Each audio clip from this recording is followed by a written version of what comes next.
Hello बच्चों, कैसे हैं आप सभी। आई होप आप सभी बहुत अच्छे होंगे।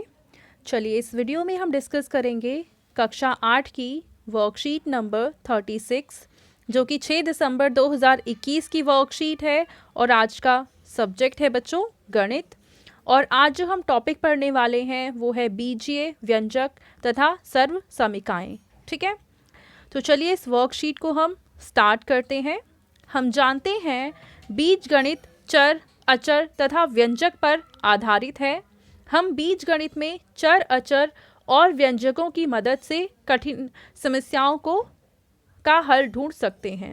जब गणित में बड़ी बड़ी समस्याओं को जोड़ना घटाना पड़ता है या कहीं कहीं जब राशियों का मान निश्चित नहीं होता है तब हम व्यंजक का इस्तेमाल करते हैं। तो हम आज पढ़ेंगे व्यंजक कैसे बनते हैं। जैसे कि अंक गणित में संख्याओं पर चार संक्रियाओं का प्रयोग करके हम व्यंजक बनाते हैं। देखो, हम generally plus minus into divide, ठीक है, जमा घटा गुणा भाग, ये चार चीज़ें यूज़ करते हैं मैथ्स में। ठीक है, जैसे उदाहरण के लिए है 3 गुणा में 2 जमा 4।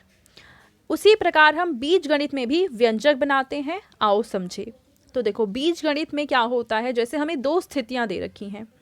पहली स्थिति में कह रखा है कि रहीम और रश्मि के पास गुब्बारे हैं।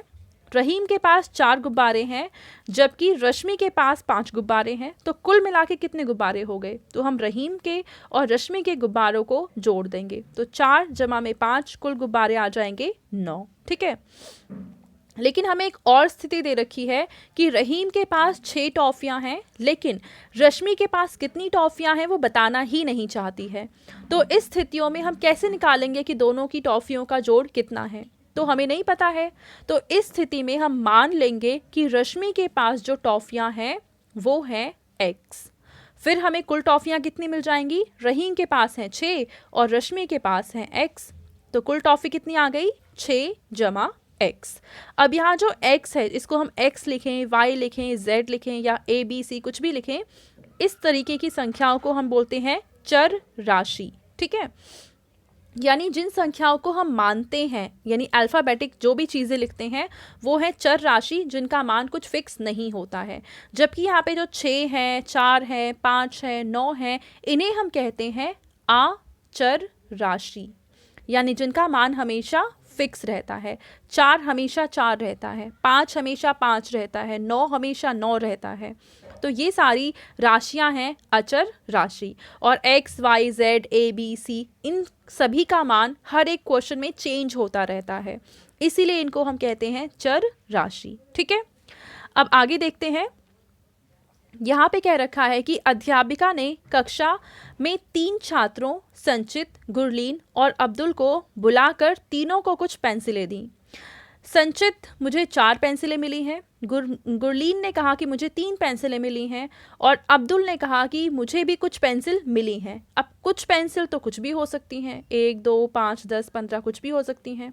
अब हमें निकालना है कि इनके पास कुल कितनी पेंसिल हैं। तो देखो, संचित के पास तो 4 हैं, गुरलीन के पास 3 हैं, अब्दुल के पास हमें नहीं पता, तो हम मान लेंगे कि अब्दुल के पास x पेंसिल हैं और फिर हम इनको जोड़ देंगे, 4 जमा 3 जमा x। तो 4 जमा 3 आ जाएगा 7, जमा में x आ जाएगी कुल पेंसिल। ठीक है बच्चों, अब यहाँ पे हमें तालिका दे रखी है कि स्वाति और मुकेश 2 बच्चे हैं जिनके पास पेंसिल हैं। स्वाति के पास p है और मुकेश के पास 5 है।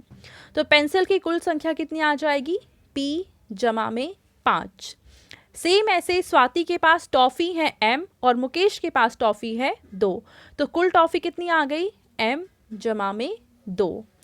और अगर हम कॉपी की बात करें तो स्वाति के पास है 8 और मुकेश के पास है t। तो कुल कॉपी इनके पास कितनी आ जाएगी, 8 जमा में t।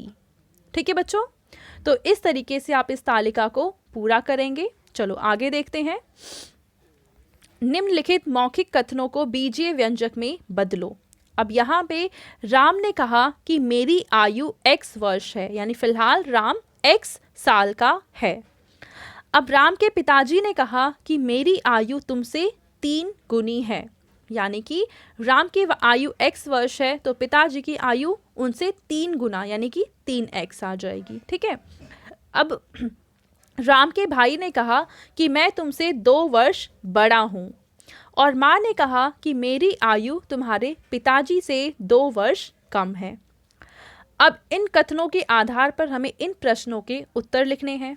पहला प्रश्न है कि राम की आयु क्या है, वर्तमान आयु। तो राम की वर्तमान आयु है x वर्ष, ठीक है।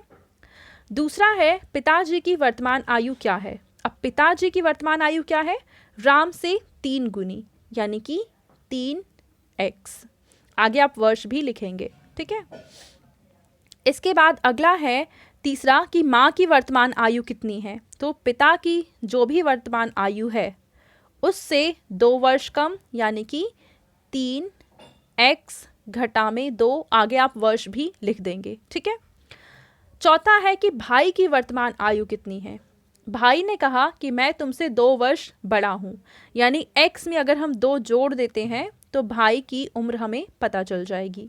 और पांचवा है माँ और भाई की कुल आयु, यानी माँ की आयु है 3x जमा में नहीं है, घटा में 2, और भाई की जो आयु है वो है x जमा में 2।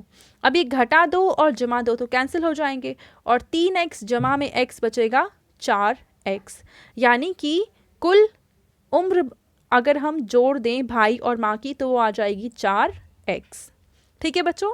तो ये थी आज की हमारी मैथ्स की वर्कशीट एंड आई होप आप सभी को ये वर्कशीट बहुत ही अच्छे से समझ में आई होगी। और बच्चों अगर आपको वीडियो पसंद आई है तो उसको ज़रूर लाइक करें, अपने फ्रेंड्स के साथ भी शेयर करें और इस चैनल को सब्सक्राइब करें। Thank you.